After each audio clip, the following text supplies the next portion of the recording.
Kota Malang dan tanpa sengaja bertemu dengan sahabat karib saya, sesama pegiat survei opini publik, Mas Dr. Sufianto. Mas Sufi, gimana kabarnya? Alhamdulillah sehat, Mas Mokhtar. Dulur-dulur, Mas Sufi ini sebenarnya asli Sumatera Utara ya? Asli Nggak besarnya? Magetan, SD sampai SMA di Madinah. Mandailing Natal. Oh, Mandailing Natal. Jadi ceritanya gimana bisa sampai ke Surabaya? ya Karena diterima di UNER? enggak. Jadi saya ini bersaudara kan 7 orang, semua laki. Saya anak ke-5. Ya kakak-kakak saya itu setelah SMA selesai enggak melanjutkan kuliah. Nah, saya pikir biarlah saya yang pengen kuliah, tapi tentu tidak izin orang tua. Saya setelah selesai SMA saya pergi pokoknya ke Jawa itu intinya. Karena nggak ada pilihan, saya kembali ke Magetan yang rumahnya ayah yang masih ada di Magetan. 2 hari saya kemudian naik bis ke Surabaya. Hanya niat pokoknya lihat-lihat kampus. Setelah itu karena nggak ada beberapa hal yang pertama ke kampus itu lihat-lihat, semua kampus sudah tutup pendaftaran. Lalu saya geser ke Pasuruan, jadi kuli di sana setahun. Bentar. Kuliah apa ini? Kuliah apa? Jadi di Pasuruan saya karena lihat Kalau kuliah emas kan di rumah ya? jadi setahun itu saya gunakan di Pasuruan, di daerah Kundang Legi itu nanti ada kampung sistem namanya Kampung Soko. Saya tinggal di situlah, ada kawan lama yang dulu sama-sama SD kelas 1 barengan. Saya coba silaturahmi ke beliaunya, akhirnya di mondok lah di situ, kerja ya serabutan jadi kuli bangunan, kemudian kerja di pabrik. Nah selama setahun itu setiap minggu saya itu ke Surabaya, pokoknya lihat kampus lah gitu toh. Lihat kampus gitu. Nah akhirnya ketemulah saya mendaftar di dulu namanya IAIN Sunan Ampel. Kenapa IAIN ya? Karena kalau naik bis kan langsung turun di depannya. Nah, gitu kira-kira. Jalan utama. Ya, betul. Lalu di situ mendaftar. Ya pilihannya itu pokoknya jurusan yang nggak disukai orang. Apa itu jurusan? Jadi jurusannya nggak disukai orang, peminatnya kecil ya. Fakultasnya namanya Usuluddin, jurusannya namanya Akidah dan Filsafat. Ya. Nah, itu nggak banyak peminat. Betul. Hanya orang-orang yang gila ya. Ya akhirnya saya percaya ya biar diterima akhirnya ya diterima di situlah. Nah, lalu ya itu selama berproses jadi ya belajar ya, 4 tahun selesai ya, Sambil jadi aktivis ya, Pak. aktivis ya, ikut juga aktivis 98 kan itu saya masuk 96, berarti 98 itu kira-kira sudah semester 5 saya. 5 Terus kan Mas Sufi pernah jadi Bawaslu tahun berapa ya? Lupa saya. Bawaslu itu Bawaslu Jawa Timur. sebenarnya sejarah agak panjang ya. Saya 2008 itu jadi anggota Panwaslu Kota Surabaya. Oh, Itu kota dulu ya. saat Pilgub Jawa Timur yang 3 putaran. Berarti yang pertama ya. Saya sebenarnya kan jabatannya cuma kalau nggak salah 7 bulan, karena 3 putaran jadi setahun. Itulah pengalaman pertama menjadi penyelenggara pemilu dalam hal pengawasan. Tapi kalau kerja pengetahuan soal politik ya karena jadi aktivis tadi, juga ikut beberapa lembaga survei, lembaga riset namanya dulu. Itu di UNER ya, ikut, pernah juga dikirim ke Aceh. Nah, waktu itu riset soal Kotel, komando teritorial. Nah, itulah. Lebih dulu mana Mas Sufi antara dulu saya tadi lupa saya kenalkan bahwa Mas Sufi ini juga direktur lembaga survei Republik Institute. Dulu saya pasti tahu dong karena rilis-rilisnya sering menghiasi media media baik Jawa Timur maupun nasional. Direkturnya Mas Supianto ini. Lebih dulu mana Mas Supi antara mendirikan lembaga survei sama masuk ke penyelenggara pemilu ke Bawaslu? Jadi pengalaman survei ya, pengalaman riset ya ikut-ikut lembaga riset ya, lembaga survei, lembaga riset di kampus maupun yang non kampus. Lalu saya ambil S2 sebenarnya, mulai berkembang itu ngambil S2 di Erlangga, ngambil ilmu sosial itu tahun 2003, saya lulus 2005 masih tetap menekuni itu sambil saya diminta untuk beberapa kampus mengajar, mulai mengajar. Lalu 2007 itu saya ambil S3, melanjutkan kuliah studi ilmu sosial di Erlangga. Nah, ketika di S3 itu ketemulah kawan yang dari jurusan kedokteran yang ahli statistik ya. Kemudian juga ketemu kawan yang dari IAIN Madura, tapi juga dulu kuliahnya di IAIN Surabaya. Ngomong-ngomong lah di perpus itu, kemudian ya coba kita membuat semacam kayak rumah bersama untuk menghimpun teman-teman yang kemudian pengen mengembangkan akademiknya. Lalu kita buat lembaga survei namanya Republik Institute. Nah, itu kira-kira tahun 2007 bulan Juli ya. Nah, betul. Iya. Bulan Juli 2007. Tanggalnya 7 bulan 7 tahun 2007. Kok bisa sama persis dengan hari lahirnya SSC? Mudah-mudahan itu saudara kembar yang terbesar. Ya. Suatu saat bertemu kembali. Ya. Lanjut. Ya. Lalu lembaga itu pertama dipimpin oleh Mas Ma'ruf, karena saya tahu Dr. Aisyah Ma'rufi ya dulu pernah di Pusdiham, lalu beliau memimpin selama 5 tahun itu sampai 2012. Nah, saya tidak bisa mimpin karena 2008 saya kan terpilih anggota Panwaslu Surabaya, jadi saya tidak aktif selama setahun. Lalu 2009 mulai aktif, saya mulai pegang program-programnya untuk ya pemilu 2009 kita sudah banyak ikut, pilkada 2010 juga banyak ikut. Sebelumnya juga udah pengalaman di pilkada pertama kita 2005 dan 2006. Nah, itu baru 2012 lembaga dipimpin oleh Mas Fatkul Mujib. Karena saya terpilih sebagai Ketua Bawaslu Provinsi Jawa Timur. Nah, tapi waktu itu saya pesan ke kawan-kawan karena juga teman-teman juga belum selesai kuliahnya, lebih baik kuliah selesaikan, lembaganya juga kita lakukan. Walaupun ada beberapa kegiatan, kenapa? Karena saya tidak mau ada konflik of interest ya antara saya sebagai Ketua Bawaslu dan lembaga itu.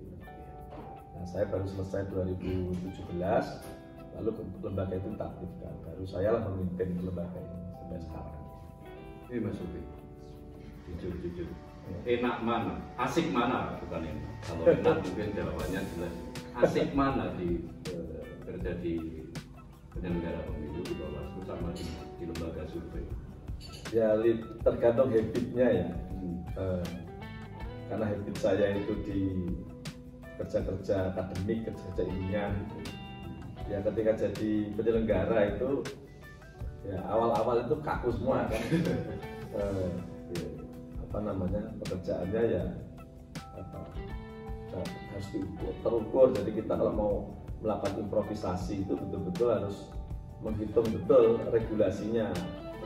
Dilarang aturan tertib ya administrasi, dilarang. Sepanjang tidak dilarang maka saya improvisasi terhadap pekerjaan yang diamanatkan. Tapi kalau ada larangan pasti kita ikuti mekanisme.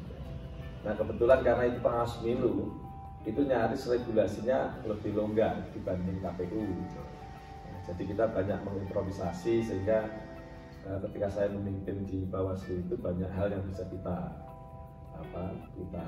lihat, misalnya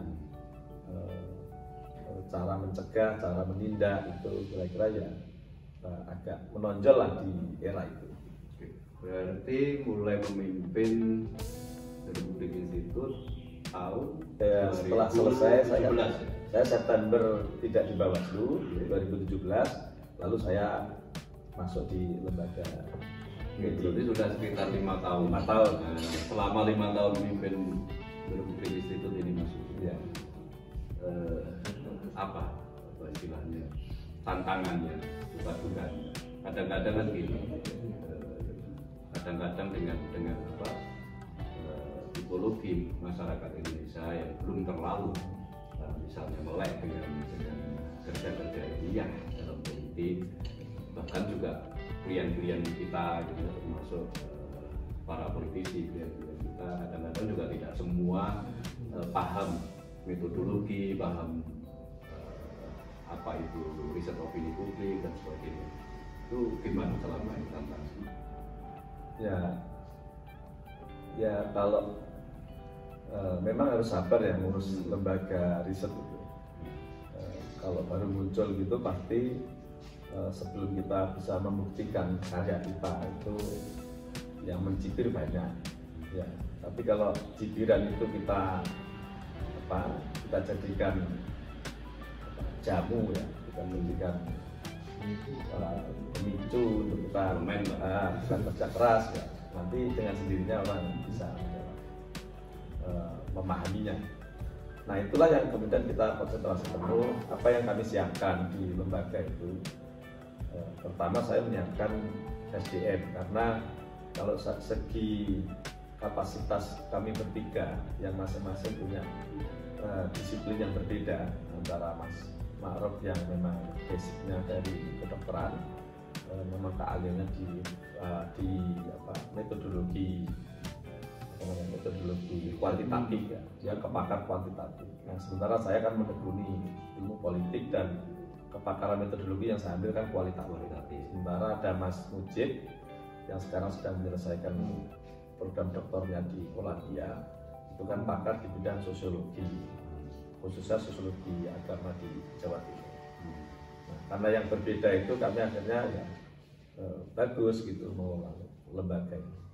Nah yang pertama kita siapkan SDM, karena kita menyadari kalau hasil riset ya semacam survei itu bahan yang kita ambil di masyarakat buruk, maka diolah sedemikian apapun kayak apapun ya tetap hasilnya buruk. Maka yang paling penting modalnya harus baik.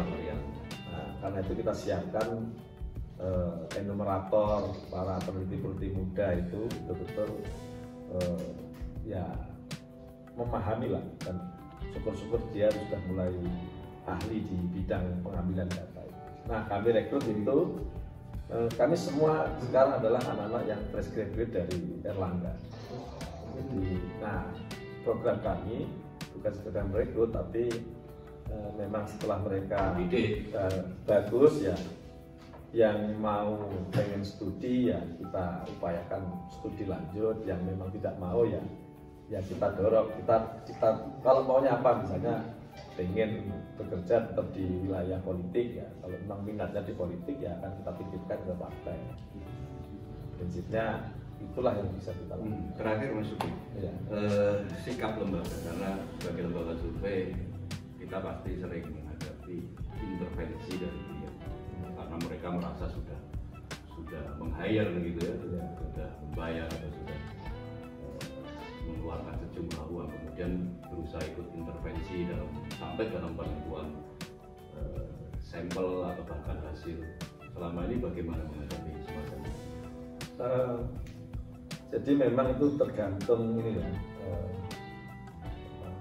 komunikasi yang dibangun sejak awal oleh kita lembaga survei dengan para pemakai jasa lembaga survei, bisa orang per orang atau bisa institusi ya, bisa partai politik atau misalnya bisa pemerintahan. Nah, sejauh ini yang kami alami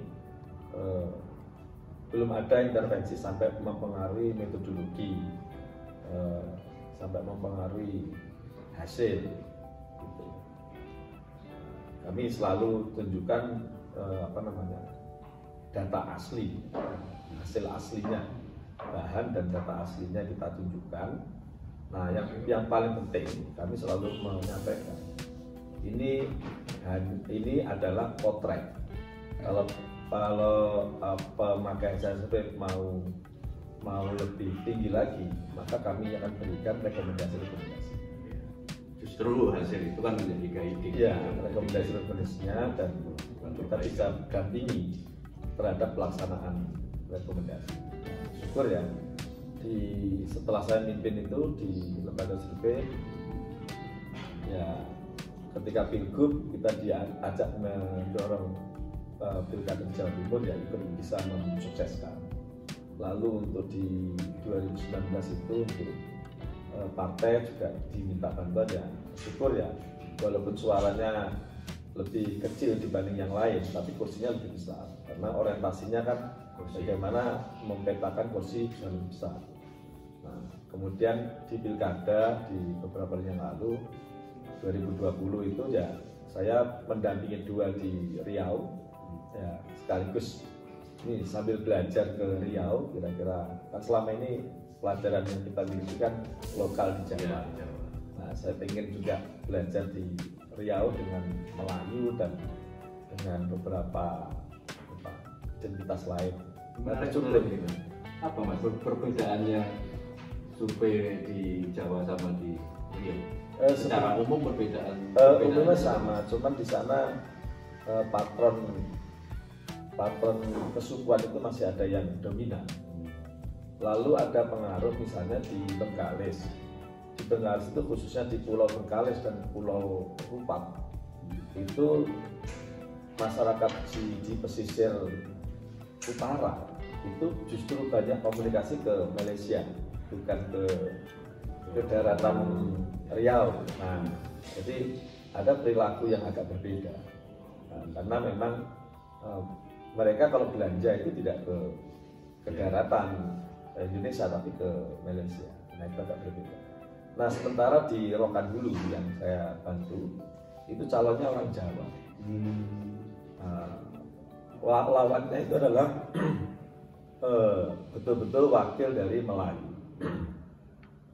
Nah, dari hasil survei itu saya petakan, ternyata orang Jawa di sana udah 42%. Nah, itu Jawa gabungan ya Jawa Kamatran, Jawa Deli, Jawa ya.